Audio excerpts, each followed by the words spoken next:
Start చేసినారు. So అట్లా ఒకటిగా మన రైతుల కోసం first of it's kind in our country అసలు రైతులకు నేరుగా క్యాష్ ఇన్సెంటివ్ ఇవ్వడం. అంటే వ్యవసాయం ఇవాళ రేపు గ్రామీణ ప్రాంతాల్లో ఏమైంది, వాడు 100 ఎకరాల భూమి ఉండని, 50 ఎకరాల భూమి ఉండని, 10 ఎకరాల భూమి ఉండని, రైతుకి ఎవడన్నా పిల్లని బట్టి ఇవ్వడానికి రెడీగా లేదు. యూకేలో వచ్చి వాడు చిన్న వాచ్మెన్ జాబ్ చేసినా వెతికిస్తారు.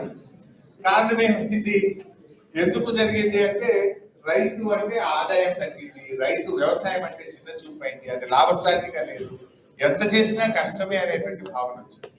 అటువంటి పరిస్థితుల నుంచి కేసీఆర్ గారు రైతు బంధు అనే ఒక ప్రోగ్రామ్ తీసుకొని ప్రతి ఎకరానికి సంవత్సరానికి 10,000 రూపాయలు ఇన్పుట్ సబ్సిడీ, దేనికోసం ఫర్టిలైజర్ కానీ దాన్ని దున్నడానికి ట్రాక్టర్ రైతు కానీ అట్లా ఎంకరేజ్ చేద్దాం వ్యవసాయాన్ని అని చెప్పి 10,000 రూపాయలు ఇచ్చాం.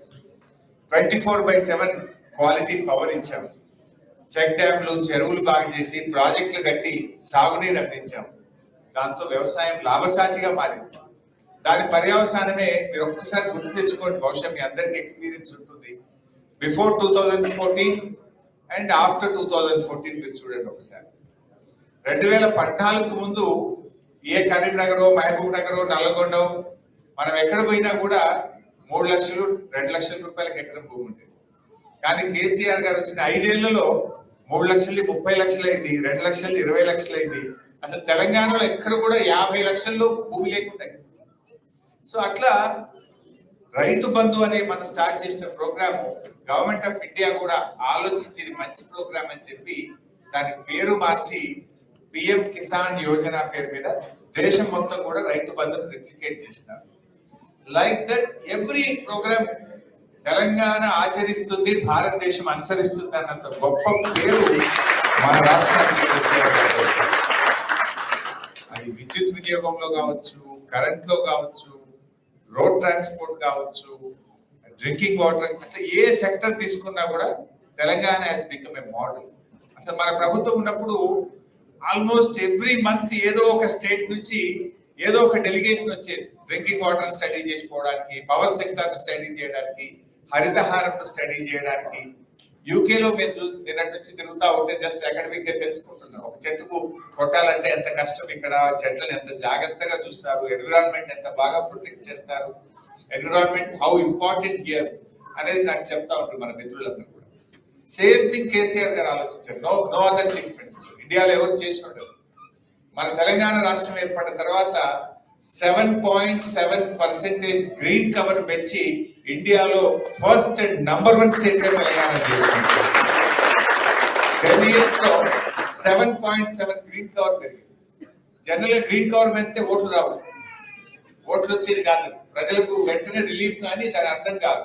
దాని effect you can see after a decade, maybe a decade.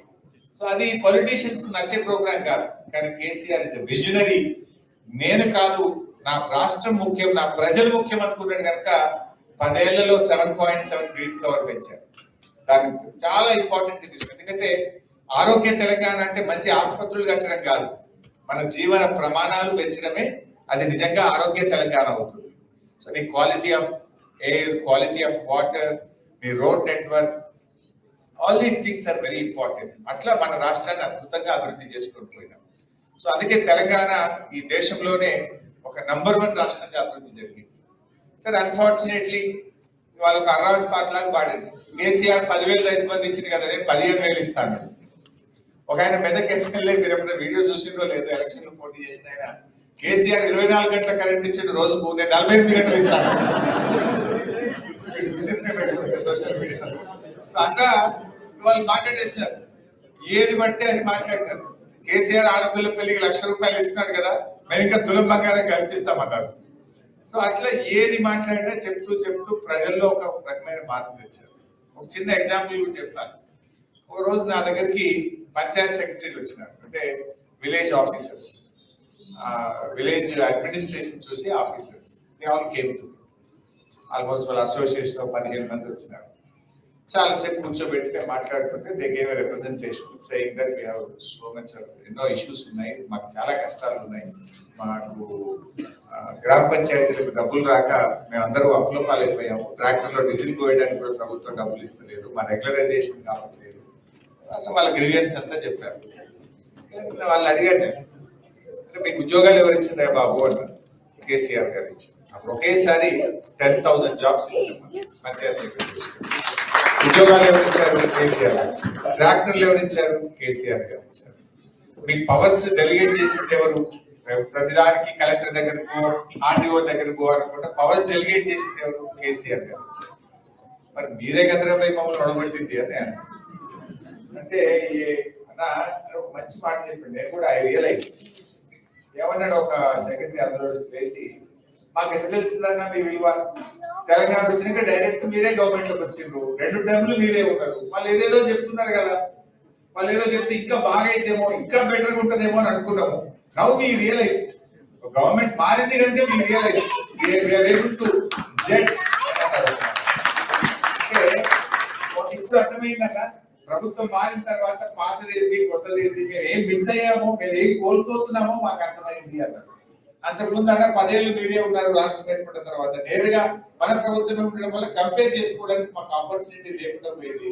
ఇప్పుడు గవర్నమెంట్ మారిన తర్వాత ఏడాది లోపలనే మాకు అర్థమైంది what we are missing, what we are loosed అనేది ఇప్పుడు మాకు అర్థమవుతుంది అన్నారు.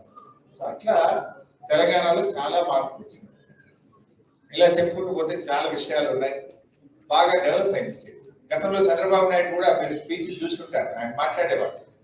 ఒకప్పుడు ఆంధ్రాలో 1 ఎకరం అమ్మితే తెలంగాణలో 10 ఎకరాలు వచ్చేది. కానీ చూసారా కేసీఆర్ ఎంత బాగా చేసినాడు. ఇప్పుడు తెలంగాణలో ఎకరం అమ్మితే ఆంధ్రాలో 10 ఎకరాలు వస్తుంది అని మనం మాట్లాడలేదు, చంద్రబాబు నాయుడు మాట్లాడారు. That is the change you have shown. But today what happen? Back and ఒకసారి మీ అమ్మకో నాన్నకో ఫోన్ చేయండి, లేదా మీ రిలేటివ్స్ కి ఫోన్ చేయండి, మీ డిస్ట్రిక్ట్ లో, మీ విలేజ్ లో, మీ తాలూకాలో ఫోన్ చేయండి.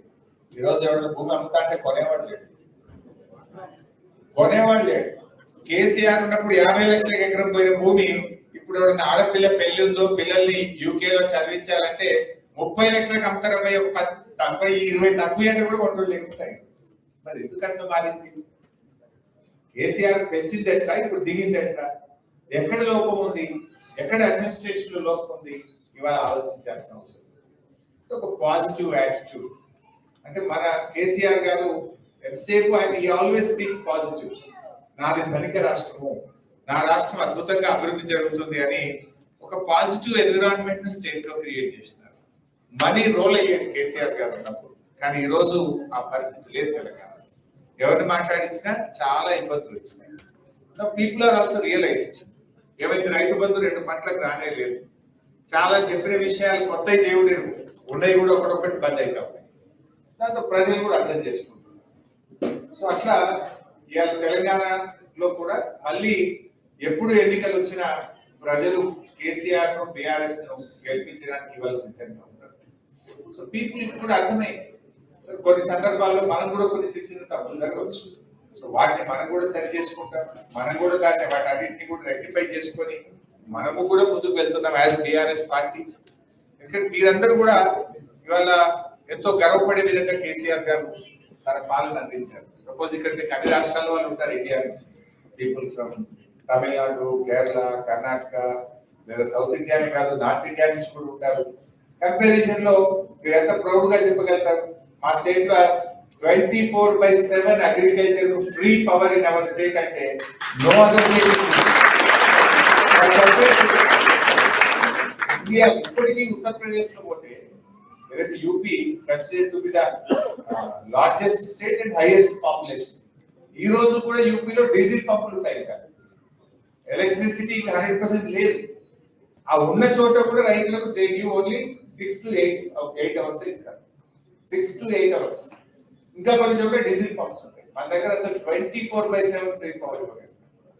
సో అట్లా వీరందరూ గర్వపడే విధంగా తెలంగాణ రాష్ట్రాన్ని మనం మొదలు తీసుకుంటాం. Maybe youngest